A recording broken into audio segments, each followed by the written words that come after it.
Hello and welcome to another episode of the NK Active podcast. It's Nick, podiatrist and clinical director here at NK Active. So this month's short episode is going to be around about best shoes for osteoarthritis.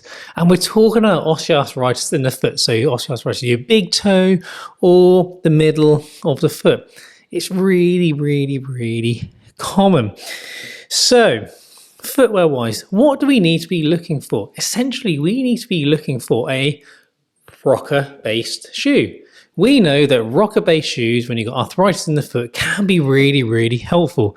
However, which is the best one? Well, it's a bit of a loaded question, this really, isn't it? Because what's the best one is dependent on the individual. So going off a bit of a tangent really, some of the issues with footwear reviews is how I react to a shoe and how you react to a shoe are completely different.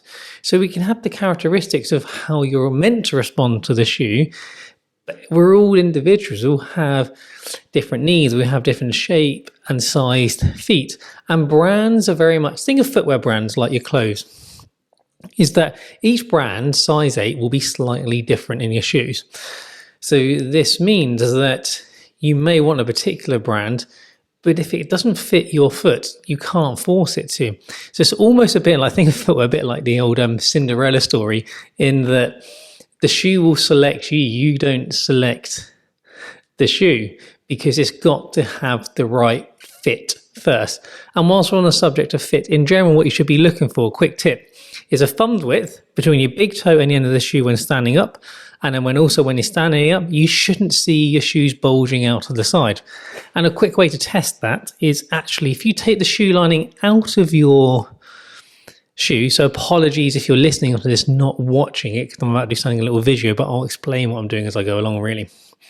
Is if you take your shoe lining out the shoe, and you then pop it on the floor, and you were to stand on it, if your feet are bulging over the side, then that's an indication the shoe's maybe not the right fit for you. So, rocker shoes.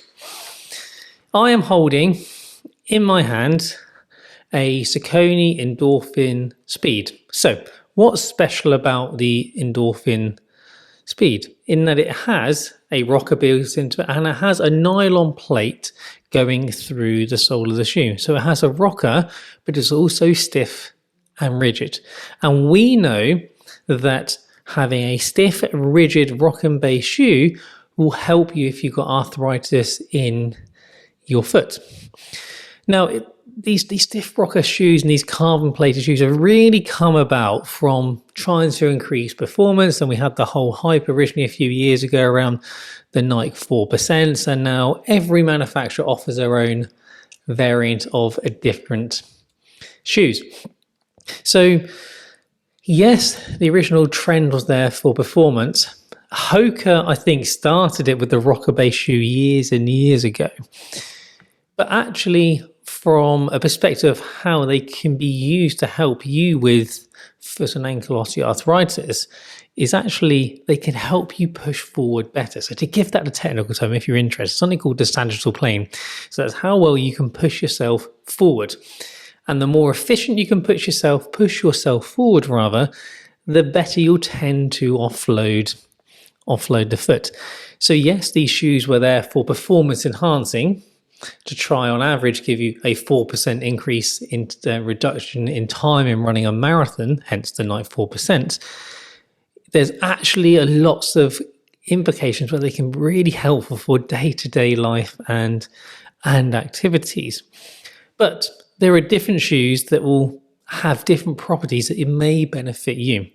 So we'll start off, we said, with the Saucony Endorphin range. You've got the Endorphin Speed and you've got the Endorphin Pros. Now, one big difference is the cost. One of them will cost around 160 to 180. The others will be excess of 220.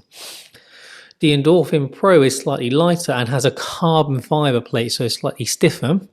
The Speed is slightly heavier and has a nylon plate and not as stiff. However, from all of the patients we have had footwear discussions with and recommendations, just for day-to-day activities, the Endorphin Speed is perfectly adequate enough, because you don't need to go and spend the extra money on something completely stiffer. You could then also, if you didn't want the carbon plate or the nylon plate, have a look at the Saucony Axon. So still within the Saucony family, it's just a more of a budgetly priced shoe that has a slightly larger rocker, but doesn't have that plate inside it. However, some people feel they can feel a little more unstable in the Axon compared to the Endorphin Speed. So this is why the Endorphin Speed we tend to recommend a lot, is that you get the feeling of something really soft and cushiony under your feet. You get the stiffness and the rocker motion built into one, but the rocker doesn't feel too severe. You can then have a look at a brand called Hoka, and you can have the Hoka Carbon X, or you can look at the Hoka Bondi or Bondi X shoe. The X in any of the Hoka range basically stands for having a carbon plate through the shoe, so it will naturally be slightly stiffer. Some of the things with the Hoka Carbon X, for example, some people report it feels much of a harsher ride. So what do we mean by that? It's something that's still slightly firmer underfoot. So if you'd like a softer feeling shoe, then the Bondi has more sponge, more cushioning, so you may find that more comfortable for you. Hoka can come in different width fittings as well. So some of their shoes will go up, I think off the top of my head, up to a 2E as well, especially in the Clifton range, again, to help accommodate for that wider foot. We can then have a look at something like the Asics Metasky range as well. You'll tend to find with them, they've got a nice soft feel to them. They will tend to come up slightly narrower than your Saucony Endorphin range. So if you've got a narrower foot, you may find the Asics will fit you slightly better, but it still has that same rocking effect, and it's still going to do the same thing for you.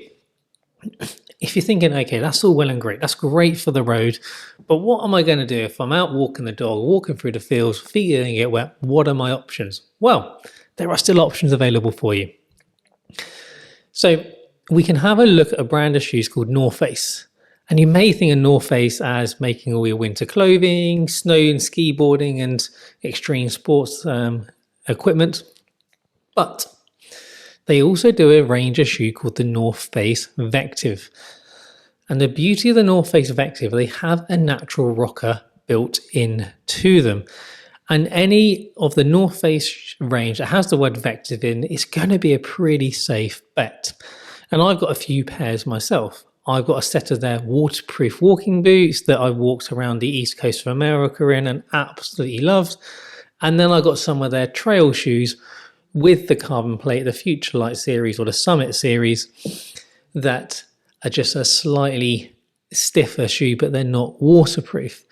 As a general rule of thumb, if you're getting a walking boot and you're out and about on the grass, going for a waterproof version is most probably going to be helpful. And the beauty of these shoes is they're extremely lightweight as well. They're not overly heavy. The fit of those shoes tend to come what I call true to size. So I'm a UK 8 and I buy a UK 8 North Face. Some people do report they can come up slightly narrow, but the one thing they don't tend to have any seams in the middle of the shoes, which is really helpful if you've got any arthritis around the toes and extra bony growth. And then with the walking boots and all of the shoes, if you've got arthritis on the top of the foot and you've got a bit of humping from extra bony growth, there are different ways that you can actually relace your shoes just to avoid rubbing in that area. Now, that's all well and good looking at trainers, but what about more casual based stuff? So there is a brand of shoes called Joya that you can look at that as more of a casual trainer / shoe, as it were, that does have a rocker built in to them. Some people find the look of them not as appealing, shall we say. So it's again down to personal choice. And some people can find the rocker on those quite large and a little unstable. You've then also got another shoe called the Gabor Rolling Soft. Now, what's interesting about this is it's almost a bit of an outlier, as it were, in this, because it's technically not a rocker shoe. However, it functions like a rocker shoe in that the geometry of the outsole, so the bottom of your shoe, it basically has some slits around the bottom where the shoe basically bends slightly at the heel and at the front. So when you're walking, it functions like a rocker shoe. And a lot of people will like these because they feel super soft on the foot. They go well with your set of trousers or chinos or something along those lines. And it's not an athletic trainer. So if you want to try and be that little bit smarter. Now, the last suggestion is again even more of an outlier because it's technically not a shoe. If there is a particular set of shoes that you really, really like, but they're not rocker, well, you could look at artificially putting a rigid carbon lining rocker into the shoe retrospectively to then effectively turn any shoe into a rocker shoe. However, there are some caveats and drawbacks with this, and there are also some positives. Let's focus on the positives first. So the big positive is that you don't need multiple shoes. You get one carbon lining, you transfer it in and out of different shoes. The downside, though, is that the shoe isn't actually being designed around the carbon lining. So sometimes you can get a few issues with fit, or if the shoe has no way of holding the foot on place with a buckle, a lace, or a strap, you can find the heel can slip as well. So there we have it. We have sort of, in my opinion, some of the better options from footwear that you can use to help you manage your osteoarthritis. And it's also important to mention that when you're talking about shoes for osteoarthritis in the foot and ankle, it's not just the shoes will fix everything. It's a case of shoe is part of the treatment plan, is part of the management tool to help you live with it. But we've got plenty of patients we've seen where actually changing to a rocker-based shoe makes a massive difference to their daily life and activities. So what we've also put together that we will put in the comments, a link to be able to download, is a little crib sheet around all the different rocker shoes that we have spoken about today, and the ability then to have a look at the pros and the cons. And before we sum up, that has also just reminded me, looking at that sheet, I forgot to mention one shoe, and it's new to the market. It's from a brand called Ultra. Now, you may know Ultra already, but Ultra are known for making the widest shoes that we have available. So they have what they call their natural toe box shape. So it's more of a square toe box. And they have just released a shoe called the Ultra Olympus, that actually has a slight rocker built into it as well. So if you're looking for the widest shoe available, then the Ultra is definitely worth a look at. So please do subscribe to the podcast. If you've got any questions or queries or comments or different shoes that you may find helpful, pop them in the comments below. Any questions, you know how to get in touch. And we shall see you on the next episode of the NK Active podcast. Have a great day. Bye now.